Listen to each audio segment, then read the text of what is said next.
এই এটা মহান উদ্দেশ্য লৈ এইটো সফল কৰাৰ কাৰণে ধন্যবাদ জ্ঞাপন কৰিছোঁ। আমাক সাংবাদিকসকলে সুধিছে যে এই ৰেলীটো শান্তি ৰেলী কিয় লৈছে। এই ৰেলীটো আমি এই কাৰণে লৈছোঁ যে বিটিআৰবাসী ৰাইজে যোৱা 30-40টা বছৰত শান্তি বিচাৰি বহুখিনি প্ৰাৰ্থনা বহুখিনি আশা বিটিআৰবাসী ৰাইজে কৰিছিলে। ইয়াৰ বিনিময়ত বহুত দীঘলীয়া এটা সাধনাৰ পিছত বহুত দীঘলীয়া এটা চবে বিচৰাৰ পিছত যোৱা 2020 চনত যেতিয়া শান্তি চুক্তি হ'ল, এই শান্তি চুক্তিৰ পিছত যোৱা 3টা বছৰ বিটিআৰবাসী ৰাইজে ভাৰতবৰ্ষৰ বিভিন্ন প্ৰান্ততকে মই ভাবোঁ সবতকে বেছি শান্তি পাবলৈ সক্ষম হৈছে।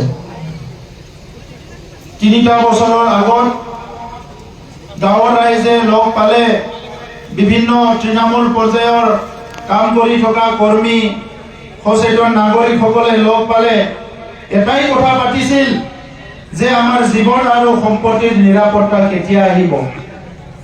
বহুতখিনি ধৰ্ণা হৈছিলে, বহুতখিনি ৰেলী হৈছিল, বহুতখিনি মেমৰেণ্ডাম দিছিলে আমাক শান্তি লাগে, আমাক নিৰাপত্তা লাগে বুলি। সেইকাৰণে অহা 15 ডিচেম্বৰত UPPL BJP GSPৰ চৰকাৰ কাৰ্যকাল 3 বছৰ কমপ্লিট হ'ব। আৰু এই মুহূৰ্তত বিটিআৰবাসী 35 লক্ষ জনসাধাৰণৰ যি উপলব্ধি, আজি সেই উপলব্ধিটো লৈ UPPL দলে যিসকলে প্ৰকাশ কৰিব বিচাৰিছে সেই সকলক প্ৰকাশ কৰিবলৈ এটা পৰিৱেশ কৰাৰ কাৰণে আজি ৰেলীটো লোৱা হৈছে। সেইকাৰণে এই ৰেলীটো হৈছে শান্তিক উদযাপন কৰা, টু চেলিব্ৰেট দ্য পিচ। এই ৰেলীটো লোৱা হৈছে।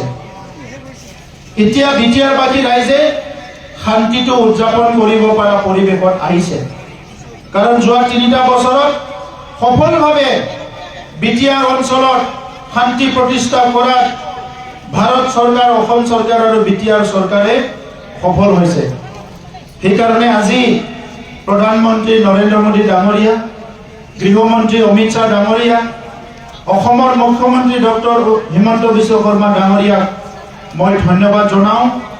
ইয়াৰ লগতে নিখিল বড়ো ছাত্ৰ সন্থা, UBPO, NDPৰ নেতৃবৃন্দ যিসকলে শান্তি চুক্তি কৰিছিলে মই তেখেতসকলকো ধন্যবাদ জনাইছোঁ।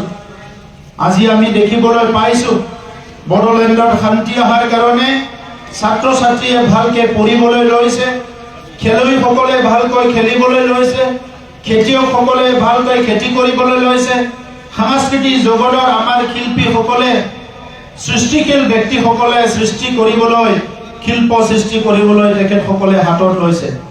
আৰু এটা সুস্থ সমাজত তেনেকুৱা পৰিৱেশ আমাক সদায় লাগে। সেইকাৰণে আজি UPPL দল আমি শাসনত আছো হিচাপে, বিটিআৰ চম্ভালাৰ দায়িত্ব পাইছোঁ হিচাপে আমাৰ প্ৰত্যেকজন UPPLৰ কৰ্মীসকলৰ দায়িত্ব যে এই শান্তিটো যাতে চিৰযুগমীয়া হয়, ইয়াৰ কাৰণে আমি কাম কৰিব লাগিব।